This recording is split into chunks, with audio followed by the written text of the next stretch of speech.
It's Monday, and maybe you're like me, and you're in a very, very good mood. You got your chest stuck out a little bit on this Monday night because the Oklahoma Sooners are undefeated, the final undefeated team in college softball. They are 3-0 in the SEC. It feels good, but consider this. The series sweep over South Carolina might be more impressive than you think, and I'll tell you why in just a couple of seconds. First, like and subscribe to the channel if you haven't already, and thank you to the new subscribers that we have. Welcome to the show. We have a lot of fun here, especially in the comments.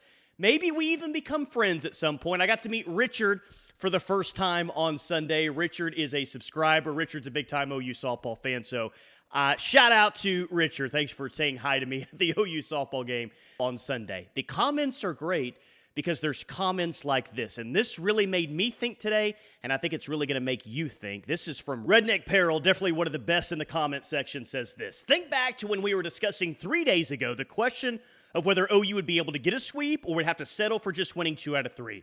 Now imagine that a Time Lord appears to us and says, look, just in case you're thinking about calling your bookies, I think you should know that A, Sam Landry is going to miss the entire series with a mystery injury.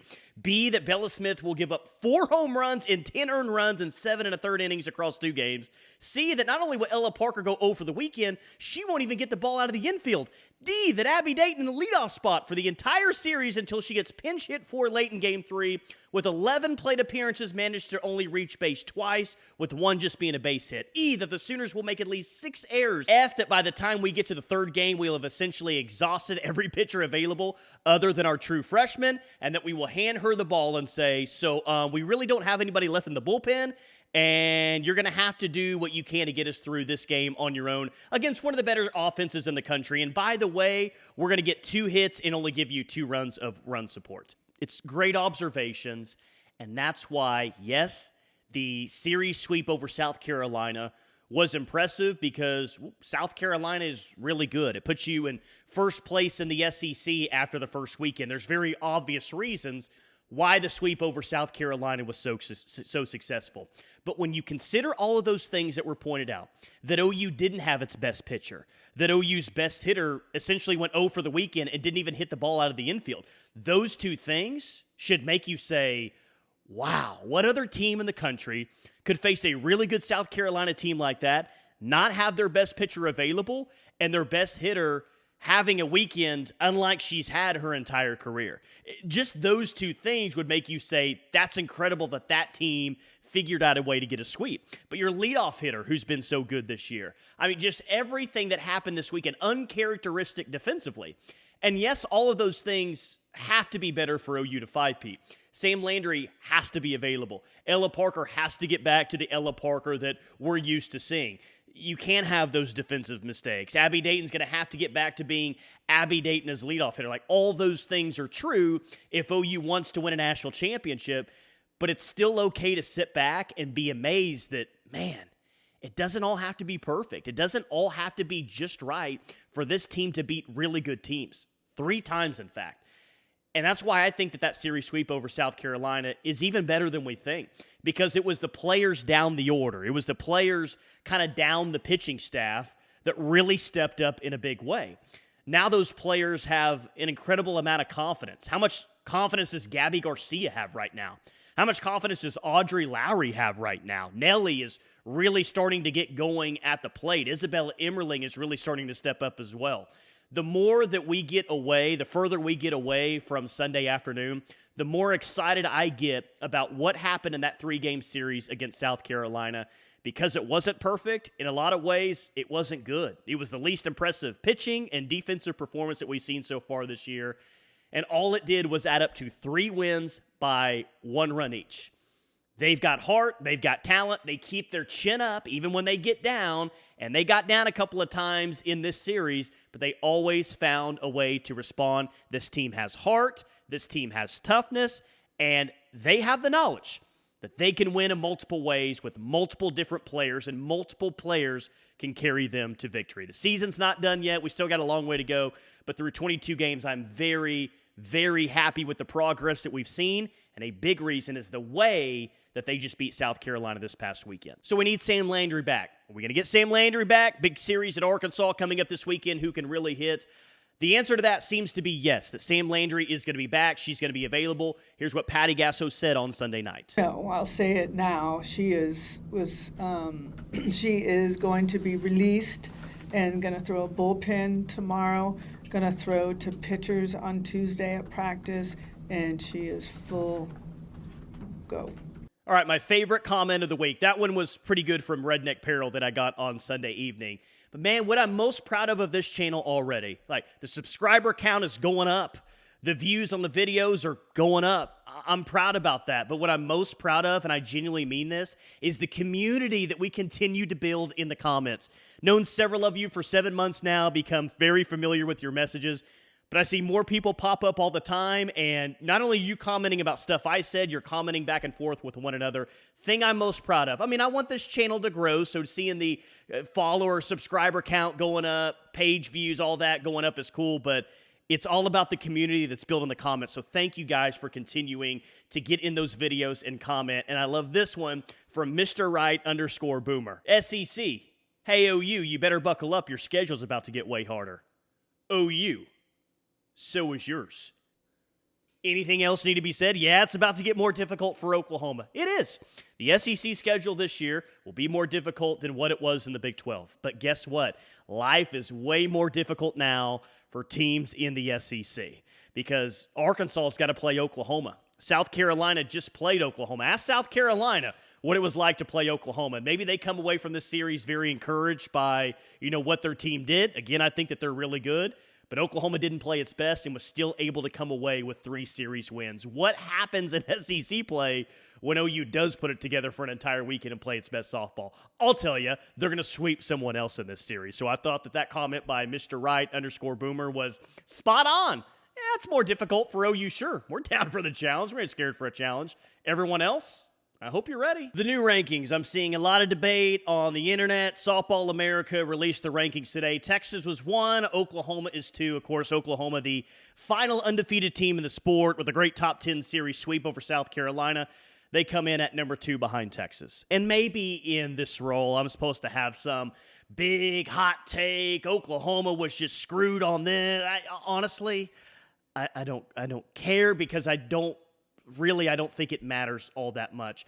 If Softball America wants to rank OU at number 1, fine. That's okay. They've been ranked number 1 more than anyone else in the sport over the past 5 years, and I think that they would probably handle it just fine. If you want to rank them number 2 and still leave a chip on their shoulder, I'm okay. I'm fine with that too. What I care about, though, is winning the games in front of them, continuing to get better and better and better.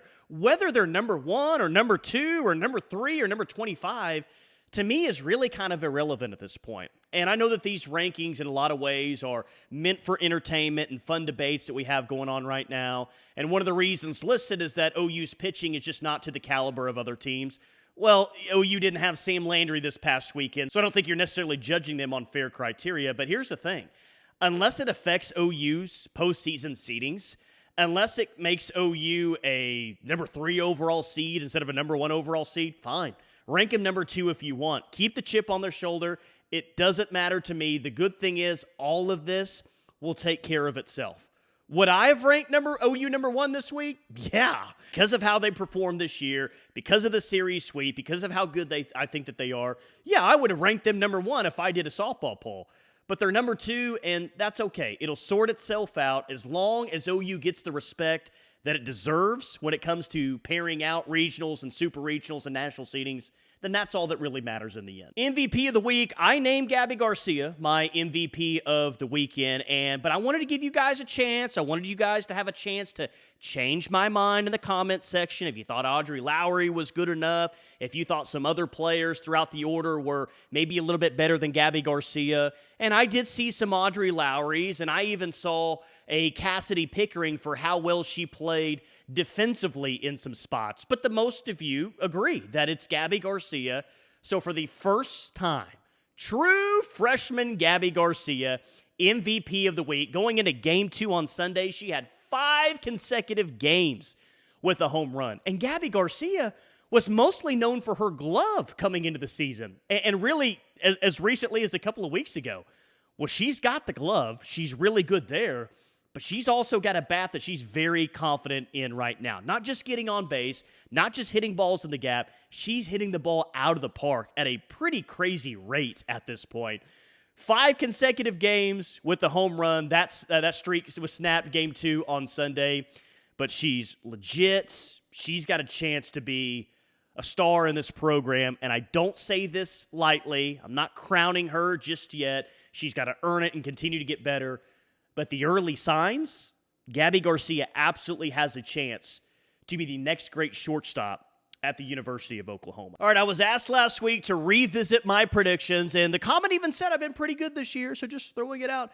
I have picked OU to win every single game so far this year. I know, Homer picked him to win all 22 games, so I'm 22-0 in that regard. But the game-by-game breakdown, how did that go? Well, game 1, I thought OU would win 6-2. They won, but it was much higher scoring. OU won 10-9. I thought OU would win 6-2 because I thought South Carolina would come out and the environment maybe a little bit too big and they're a little bit nervous.